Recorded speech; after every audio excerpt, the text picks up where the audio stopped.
Hello दोस्तों, नए session में आपका स्वागत है। आज हम डिस्कस करने वाले हैं रेलवे का प्रीवियस ईयर क्वेश्चन, जो अभी मार्च में एग्ज़ाम हुआ था एनटीपीसी का, उसका क्वेश्चन है। और जितने भी एनटीपीसी या एएलपी या ग्रुप डी का तैयारी करने वाले हैं, सभी के लिए सेशन बहुत ही इंपॉर्टेंट होने वाला है, क्योंकि रेलवे का क्वेश्चन बार बार ये रिपीट होता है और एक ही जैसा क्वेश्चन आगे कुछ चेंजेस करके आगे आने वाले एग्ज़ाम में भी आता है। तो अगर आप प्रीवियस ईयर क्वेश्चन को प्रैक्टिस करते रहेंगे तो आपको आगे आने वाले एग्ज़ाम में काफ़ी आसानी होगा। ठीक है, चलिए तो सेशन को स्टार्ट करते हैं। उससे पहले जितने भी वीडियो को देख रहे हैं सभी लाइक कर देंगे, वीडियो को शेयर भी कर देंगे, चैनल को सब्सक्राइब कर देंगे। चलिए देखिए, ये जो क्वेश्चन है, एक वृत्त की त्रिज्या 7 सेंटीमीटर है, 240 डिग्री का केंद्रीय कोणांतरित करने वाली चाप की लंबाई ज्ञात कीजिए। ठीक है, लंबाई ज्ञात करना इसका एक फार्मूला होता है, theta divided by 360 degree into circumference मतलब 2πr।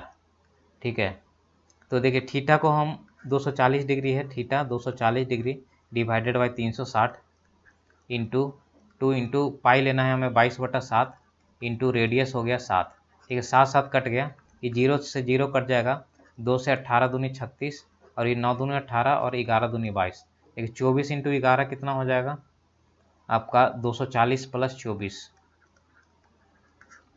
4 4 2 6 और 2 264 डिवाइडेड बाई 9, 9 दूनी 18, 9 3 27, 9 दूनी 18। ठीक है, उसके बाद ये बच गया 8 4 9 9 81, 29 पॉइंट समथिंग आएगा। ठीक है, ऑप्शन नंबर बी जो होगा सही उत्तर होगा। ठीक है, नेक्स्ट क्वेश्चन देखिए, निम्नलिखित में से कौन सा द्विघात समीकरण नहीं है। द्विघात समीकरण जिसका डिग्री 2 होता है, मतलब कि जो स्क्वायर में होता है, जैसे एक्स स्क्वायर या वाई स्क्वायर जो भी दिया है। ठीक है, इसमें डिग्री 2 होना चाहिए, स्क्वायर में होना चाहिए। देखिए यहाँ पे एक्स स्क्वायर प्लस 2x ये सही है, यानी कि समीकरण नहीं बोल रहा है, नहीं वाला उत्तर सही होगा, ये है। ठीक है, एक्स माइनस, ये देखिए एक्स स्क्वायर ये भी है, इसको देखिए एक्स स्क्वायर माइनस ये 3x और इसको इधर लाएंगे तो -2 = 0, मतलब ए भी है। तो ऑप्शन नंबर बी जो होगा वो सही उत्तर होगा। ठीक है, क्योंकि ये नहीं है। क्यों नहीं है, देखिए अगर इसको मल्टीप्लाई कीजिएगा तो आएगा एक्स स्क्वायर और आगे आएगा, लेकिन यहाँ पे देखिए इधर जाएगा तो -x स्क्वायर आ जाएगा, ये दोनों कट जाएगा तो हमारा जो डिग्री होगा वो ख़त्म हो जाएगा। ठीक है, स्क्वायर वाला ही टर्म ख़त्म हो जाएगा, तो इसीलिए ये नहीं है। नेक्स्ट क्वेश्चन देखिए, ये क्वेश्चन हर शिफ्ट में आता है, आप होमवर्क में ये क्वेश्चन है, आप कमेंट करके इसका आंसर जरूर बताइएगा। ठीक है, आपको पूरा नहीं बनाना है, पूरा मल्टीप्लाई करने हैं, सिर्फ यूनिट डिजिट से ही आपको आंसर निकालना है। ठीक है, और हम आगे कई सेशन में इसको डिस्कस किए हैं, तो आप ज़रूर कमेंट कीजिएगा।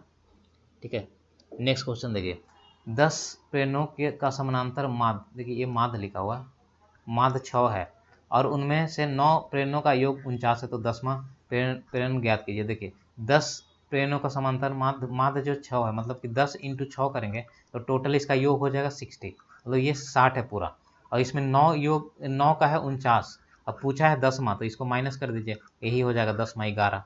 ठीक है, ऑप्शन नंबर बी जो होगा सही उत्तर होगा। नेक्स्ट क्वेश्चन देखिए, साधारण ब्याज पर किस वार्षिक दर से 0.24 में कोई धनराशि, ये भी क्वेश्चन रिपीट हो रहा है, बार बार हर शिफ्ट में आ रहा है। ठीक है, देखिए 5 गुना है तो 100 से 5 गुना हो जाएगा 500, इसका डिफरेंस कितना है 400 का, और कितने वर्षों में 24 वर्षों में, निकाल दीजिए जो भी आंसर आएगा। 24 का 24 एक मरतबे ये आ जाएगा कितना 6 और 1 16 और 0, 24 छक्का 44 से 24 छक्का 16 पॉइंट समथिंग, एक ही ऑप्शन है। ठीक है, ऑप्शन नंबर सी सही उत्तर होगा। नेक्स्ट क्वेश्चन देखिए, अपने घर में सीमा चाल के 4/7 चलते हुए अपने कार्यालय पहुंचने में 15 मिनट विलंबित हो जाता है, तो घर और कार्यालय के बीच की दूरी तय करने में उसे समानतः कितना समय लगेगा। देखिए स्पीड और टाइम का जो रेशियो होता है ना, वो उल्टा हो जाता है। कब, जब डिस्टेंस आपका समान हो, मतलब एक ही डिस्टेंस हो, तो आपका स्पीड और टाइम का रेशियो उल्टा हो जाता है, इन्वर्स हो जाता है। जैसे ये अभी है, मतलब 4 7 में जाता था, अब 4 चलने लगा है। ठीक है, तभी तो 15 मिनट लेट हो रहा है, नहीं तो अगर 7 के स्पीड से ही जाता तो टाइम पे पहुंच जाता। लेट क्यों हो रहा है, क्योंकि उसका स्पीड जो हो गया वो कम हो गया है, तो जो टाइम लगेगा वो टाइम ज़्यादा लगेगा। ठीक है, क्योंकि धीरे चलेगा तो टाइम ज़्यादा लगेगा, तेज चलेगा तो टाइम कम लगेगा। ठीक है, तो यहाँ पे तेज चल रहा था तो टाइम कम लग रहा है, यहाँ पे धीरे चल रहा है तो टाइम ज़्यादा लग रहा है। कितना ज़्यादा लग गया है, वो लग गया है 15 मिनट, मतलब अभी टाइम ज़्यादा लगा है, पहले कम लगता था अब ज़्यादा लगा, कितना यहाँ पे 3 रेशियो दिया हुआ है, 3 है, लेकिन ओरिजिनल में 15, मतलब 5 का मल्टीपल, मतलब 5 है। ठीक है, तो देखिए हमें निकालना क्या है, दूरी तय करने में उससे समानतः कितना समय लगेगा, मतलब समान टाइम में। तो इसको 5 से मल्टीप्लाई कर दीजिए, इंटू 5, 5 के 20, 5 का मल्टीपल जो भी उत्तर आएगा। ठीक है, हम टिक करके आगे बढ़ सकते हैं। नेक्स्ट क्वेश्चन देखिए, ए और बी का मासिक आय का अनुपात 4:5 है और उनके मासिक व्यय का, ये व्यय लिखा हुआ है, व्यय का अनुपात 3:4 है। ए 10,000 की बचत करता है जबकि बी 12,000 की बचत करता है। ए की मासिक आय, देखिए हम बेसिक मेथड से बना सकते हैं इसको, और भी मेथड है लेकिन बेसिक से हम आसानी से देखिए। जैसे अगर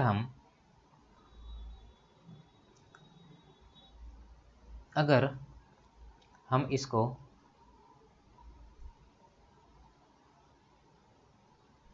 देखिए 4x डिवाइडेड बाई 5x, ये क्या है हमारा, ये है हमारा आय। आय में अगर हम इसको 10,000 को माइनस कर दें और इसको 12,000 को माइनस कर दें तो आपका एक्सपेंडिचर आएगा, एक्सपेंडिचर है 3/4। इसको चर्चों के 16x minus 40,000 equal to 15x minus का ये आ जाएगा 12×3 = 36,000। ठीक है, अगर इसको हम 15x को लाएंगे तो x बचेगा, इधर ही जाएगा तो माइनस 36,000 प्लस में आ जाएगा 40,000, प्लस में 40,000, तो ये आ जाएगा प्लस 2,000। ठीक है, माइनस करेंगे तो आ जाएगा 2,000। अब देखिए x का वैल्यू आया है 2,000, हमें निकालना क्या है, a का मासिक आय। a का मासिक आय है ये 4 है। ठीक है, 4, तो 4 इंटू, नहीं ये 2,000 नहीं होगा ना, ये हो जाएगा 36,000, ये प्लस में 40, मतलब 4,000 आएगा ये। ठीक है, 4,000 इंटू 4 आएगा, ये 16,000 जो आएगा इसका सही उत्तर आएगा 16,000। ऑप्शन नंबर सी जो होगा सही उत्तर होगा। नेक्स्ट क्वेश्चन देखिए, वर्तमान में वनराज की आयु उनके पुत्र की आयु की 3 गुनी है और उनकी पुत्री उसके पुत्र से 3 वर्ष छोटी है। देखिए ये वनराज है, उनके पुत्र हैं और ये पुत्री है। ठीक है, देखिए वर्तमान में वनराज की आयु उसके पुत्र की आयु की, पुत्र अगर x है तो ये 3 गुना होगा, मतलब 3x होगा वनराज, और उसकी पुत्री उसके पुत्र से 3 वर्ष छोटी है। पुत्र x है तो इसके 3 वर्ष छोटी ये हमारा आ गया। यदि 3 वर्ष पूर्व इन तीनों व्यक्ति के आयु का योगफल 58 वर्ष था, देखिए 58 वर्ष था, पहले था। ठीक है, तो 58 वर्ष था। देखिए अगर तो पूछा क्या, तो वनराज की वर्तमान आयु क्या होगी, मतलब 3x plus x plus x minus 3। ठीक है, 3 वर्ष छोटी, यदि 3 वर्ष पूर्व इन तीनों व्यक्ति की आयु का योगफल 58 था, मतलब 3 वर्ष पहले 58 था। ठीक है, तो इसमें अगर हम इसमें 3×3 = 9। ठीक है, 3 वर्ष पूर्व इन तीनों व्यक्ति का आयु का योगफल 58 था। ठीक है, 3×3 = 6, 3×3 = 9।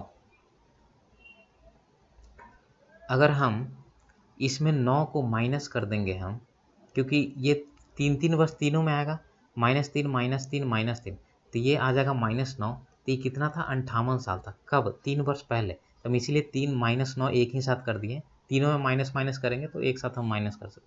तो ये आ जाएगा -12। ये कितना, 3 1 4 1 5, 5x माइनस 12 इक्वल टू 58।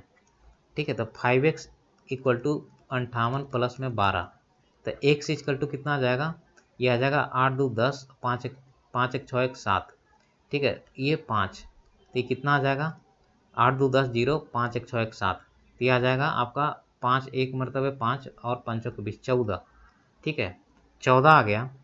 पूछा क्या है, वनराज पूछा है तो 14 वर्तमान आयु। ठीक है, वर्तमान आयु तो 14 3 42। ठीक है, इसका आंसर आएगा 42। ऑप्शन नंबर ए जो होगा सही उत्तर होगा इसका। ठीक है, वनराज। नेक्स्ट क्वेश्चन देखिए, दो वाहनों की चाल 20 किलोमीटर पर आवर और 45 किलोमीटर पर, इन दोनों के बीच का मध्य अनुपाती। देखिए मध्य अनुपाती निकालने के लिए ये होता है x² इक्वल टू 20 इंटू का 45। ठीक है, जो भी उत्तर आएगा इसका, 45 दूनी होता है 90, 9 पे 1 0, ये अंडर रूट, ये x² को इधर अंडर रूट आएगा, ये 30 जो होगा इसका सही उत्तर होगा 30। ठीक है, नेक्स्ट क्वेश्चन देखिए, किसी संख्या का 20%, कोई भी संख्या है उसका 20% जो है 620 के 20%, 620 का 20% कितना होगा, 620 का 20% होगा। ठीक है, इसको डायरेक्ट निकालिए, ये 62 दूनी 2 दूनी 4, 6 दूनी 12, 124 होगा इसका 20%, से 220 अधिक है, इससे भी 220 अधिक है, कितना, 4 2 2 4 और 2 1 3, मतलब 344 है। ठीक है, तो इसका 344 है, तो ये हो जाएगा 20 को हम लिख सकते हैं 1/5 इंटू 344, और इधर x है तो हम x इजकल टू 344 इंटू 5, कितना हो जाएगा, 5 का 20, 2 बच गया, 5 तो 20, 2 22, 2 बच गया, 5 से 15, 2 17, 1720 जो होगा सही उत्तर होगा। ठीक है, मल्टीप्लाई सही से होगा ना, 4 2 2 4 2 1 3 इंटू 5 कर दीजिए, 5 को 20, 2 5 को 20, 2 22, 2 5 से 15, 2 17, 1720 जो होगा इसका सही उत्तर होगा option number D. Next question देखिए, एक व्यक्ति ने दो प्रकार की चॉकलेट खरीदी, जिसमें से उसने एक प्रकार प्रकार के 8 में 9 चॉकलेट खरीदा। 8 मतलब 9 चॉकलेट जो है वो 8 रुपये में खरीदा।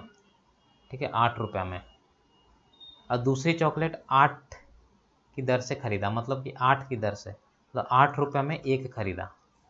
ठीक है, तो खरीदा उसने दोनों प्रकार की बराबर संख्या में चॉकलेट खरीदा, तो चॉकलेट बराबर मतलब ये भी, इसको भी 9 खरीदिए, तो इधर भी 9 से मल्टीप्लाई कीजिए, तो ये आ जाएगा 9 और ये आ जाएगा 9 8 72। ठीक है, उनमें दोनों प्रकार की बराबर संख्या चॉकलेट खरीदी और सभी चॉकलेट को 8 प्रति चॉकलेट के दर से बेच दी, मतलब 8 रुपये में एक बेच दिया। हमारे पास टोटल कितना हो गया चॉकलेट, यहाँ पे आ गया 9 दूनी 18 चॉकलेट आ गया। एक खर्चा हमने कर दिया कितना, 9 8 72 और 10 80 रुपया। 80 रुपये में हमारे पास 18 चॉकलेट आ गया। अब 8 रुपये प्रति चॉकलेट की दर से हमने बेच दिया है। ठीक है, 8 रुपये में एक चॉकलेट, हमें बेचना कितना है, 18 चॉकलेट, 18 8 44। ठीक है, मतलब 144, 144 में हमने बेचा, खरीदा कितना था, 80 में। ठीक है, ये हमारा सीपी है, तो ये 4 आ गया, 8 6 14 64। ठीक है, 64 रुपया हमारा फ़ायदा हो रहा है, कितना में फ़ायदा हो रहा है, 80 में फ़ायदा हो रहा है, इंटू 100 करेंगे, एक जीरो से एक जीरो कट जाएगा, 88 64, 80% का हमें लाभ होगा दोस्तों। ठीक है, नेक्स्ट क्वेश्चन देखिए, अमित ने एक धनराशि को 4% वार्षिक दर से 2 वर्षों के लिए साधारण ब्याज और चक्रवृद्धि ब्याज पर निवेश किया है। ठीक है, चक्रवृद्धि ब्याज और साधारण ब्याज के बीच का अंतर इतना है, तो प्रत्येक स्थिति में निवेश की गई धनराशि। देखिए इसको कैसे बनाएंगे, जब 2 साल के लिए है ना, तो देखिए 4 डिवाइडेड बाई 100 हो जाएगा 1/25, यानी कि 25 से हो रहा है 26, 25 से हो रहा है 26, ये हो जाएगा 50, ये हो जाएगा आपका, इसको मल्टीप्लाई कीजिएगा तो ये 625। ठीक है, 625, ये हो जाएगा 676, ये दोनों को जब माइनस कीजिएगा तो आएगा कितना, 1 और साथ में दोगे 50। ठीक है, 51। ठीक है, 51, ये जो आया है हमारा सी आई आया है, सी आई। ठीक है, ये दोनों का डिफरेंस है, प्रिंसिपल और मिश्रधन का डिफरेंस है सी आई, कंपाउंड इंटरेस्ट। और हमारा सिंपल इंटरेस्ट तो बढ़ता नहीं है, तो पहला 25 लगा है, दूसरा 25, मतलब कि 50 हमारा सिंपल इंटरेस्ट है। ठीक है, दोनों का डिफरेंस जो है एस आई और सी आई का डिफरेंस है 1 का। ठीक है, यहाँ पे डिफरेंस क्या दिया है, चक्रवृद्धि ब्याज साधारण ब्याज का डिफरेंस 47, 1 का नहीं, ये है 47 गुना है। ठीक है, तो कितना गिना, 47 गुना। तो हमें पूछा क्या है कि प्रत्येक स्थिति में निवेश की गई धनराशि, मतलब प्रिंसिपल पूछा, तो 625 इंटू 47 कर दीजिए, इंटू 47, जो भी आंसर आएगा वो आ जाएगा। ठीक है, मल्टीप्लाई करके आप हमें कमेंट में बताइएगा इसका आंसर। ठीक है, नेक्स्ट क्वेश्चन देखिए, पी किसी वस्तु को क्यू को 30%, पी जो है 30% लाभ पर बेचता है, मतलब कि इस 100 में है तो 130 में बेचा होगा, और क्यू उसी वस्तु को आर को 52% हानि पे, यहाँ पे आर है, क्यू जो 52% हानि पे, अगर इसका 100 है तो 52% हानि, मतलब 48 में बेच दिया है। ठीक है, इसको छोटा कर देते हैं, इसको काट दीजिए, ये आ जाएगा 50 और 24, ये आ जाएगा 25 और 12। ठीक है, इसको यहाँ पे हम कर देते हैं 13, यहाँ पे कर दीजिए 25, ये आ जाएगा 250, यहाँ पे दिया क्या है, इसको कट जाएगा, P द्वारा R ने वस्तु को 39 रुपये भुगतान, मतलब R 39 रुपये भुगतान किया है, तो 3 दूनी 6, ठीक है, लास्ट में आएगा 6, यहाँ पे 39 रुपये भुगतान किया है, तो कितना गुना आएगा, ये कितना गुना आएगा,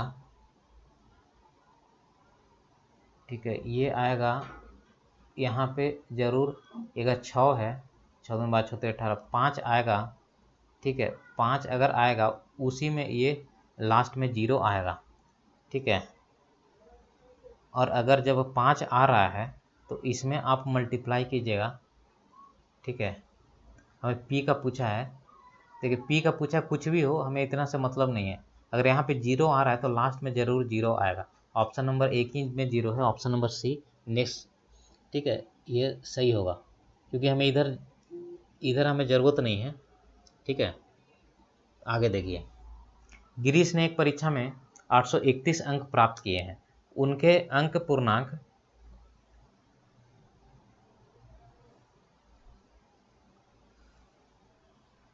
के 35% से 72 अंक कम थे, देखिए पूर्णांक से 72 अंक कम थे, ठीक है, तो इसको हम 831 अंक प्राप्त किया है, ठीक है, उसके अंक पूर्णांक से 35% से 72 अंक कम थे, ठीक है, ये 800, अगर हम इसमें से 72 जोड़ दें तो 35% के बराबर आ जाएगा, ठीक है, 72 जोड़ दीजिए, 2 1 3 7 3 10, ये 903 आ गया 35% के बराबर, अगर हम इसका 100% निकालेंगे तो 903 डिवाइडेड बाई 35 इंटू 100, देखिए 5 सत्ते 35 और 20 पच्चीस 100, इस 7 से कट जाएगा, एक मरतबा ये 7 दूना 14 7 9 63, ये आ जाएगा कितना इसका 9 दूनी 18 और 2 दूनी 4 1 5 और 2 ये 0 आ जाएगा, 2580 जो होगा ये 100%, मतलब पूरा पूर्णांक संख्या कितना है 2580। अब क्या पूछा है कि ये 744 अंक प्राप्त किया है, ठीक है, तो उसका प्रतिशत पूछा है, 744 प्राप्त किया है, 2580 में से इसका 100 कर दीजिए, ये प्रतिशत निकल जाएगा, ठीक है, ये 1 0 से 1 0 काट दीजिए, 258 से डायरेक्ट कटेगा, कितना 8 2 8 3 24, 3 बार में एक कटेगा, इसका 30% आएगा, सही उत्तर ऑप्शन नंबर बी, ठीक है। नेक्स्ट क्वेश्चन देखिए, एक दुकानदार किसी वस्तु का मूल्य उसके क्रय मूल्य से 180% अधिक अंकित करता है, अगर इस 100 उसका है तो 180% अधिक मतलब 280 ये अंकित कर देगा, कितना, ठीक है, 280,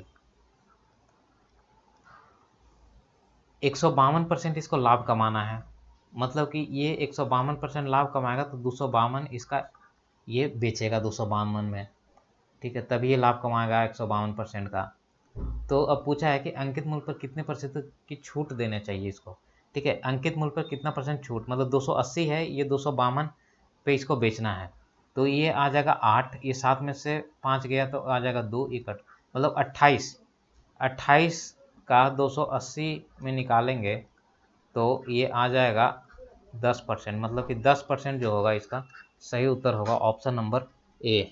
नेक्स्ट क्वेश्चन है, ए बी सी मिलकर एक निश्चित कार्य को 40 दिन में पूरा कर सकते हैं, बी और सी मिलकर, देखिए ए प्लस बी प्लस सी मिलकर 40 दिन में पूरा कर सकते हैं, बी और सी मिलकर उसी काम को 72 दिन में पूरा कर सकते हैं, ठीक है,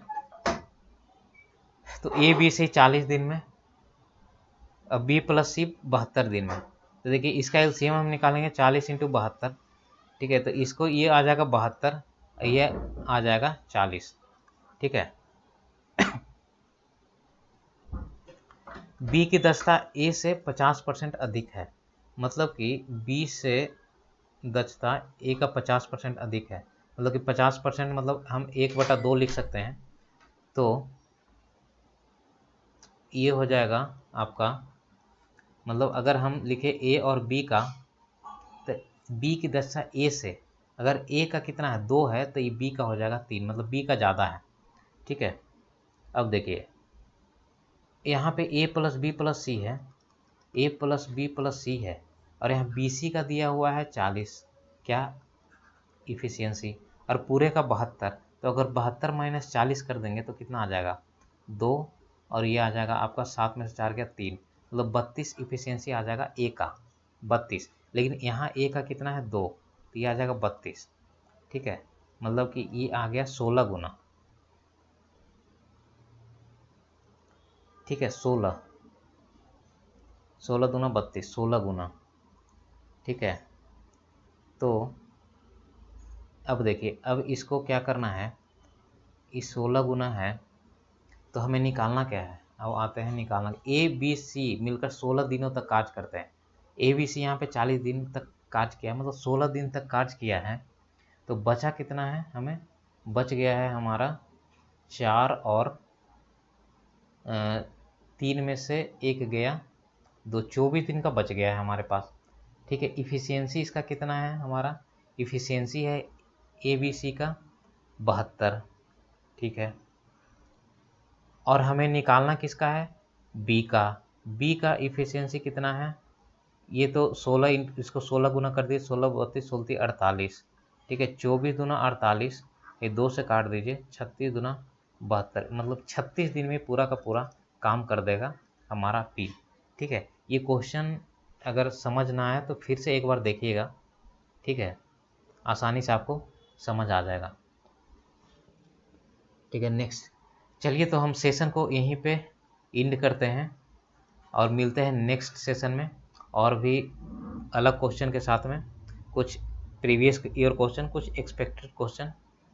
ठीक है, और ऐसे ही आप तैयारी करते रहिए, और जितने भी वीडियो को देख रहे हैं सभी शेयर कर दीजिए, वीडियो को लाइक कर दीजिए और चैनल को सब्सक्राइब कर दीजिए। ठीक है, मिलते हैं नेक्स्ट सेशन।